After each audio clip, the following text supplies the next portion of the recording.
మహిళల వన్డే ప్రపంచ కప్లో వరుసగా 2 రోజుల విజయాలతో జోరు మీదున్న భారత్ మూడో విజయంపై కన్నేసింది. ఇక ఇవాళ విశాఖపట్నంలోని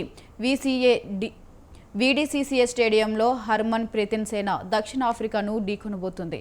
ఇంగ్లాండ్ చేతిలో చిత్తుగా ఓడాక గత మ్యాచ్లో న్యూజిలాండ్ను ఓడించిన సఫారీ జట్టు ఆత్మవిశ్వాసం ప్రోది చేసుకుంది. ఆల్రౌండ్లో బలంతో కనిపిస్తున్న దక్షిణాఫ్రికాను ఓడించడానికి భారత్ కాస్త శ్రమించాల్సిందే.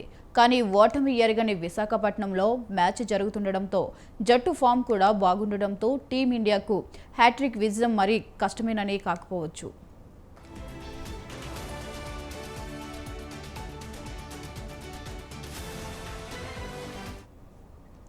తొలి 2 మ్యాచ్ల్లో గెలిచినప్పటికీ బ్యాటింగ్ తడబాటు భారత్కి ఇబ్బందిగా మారింది.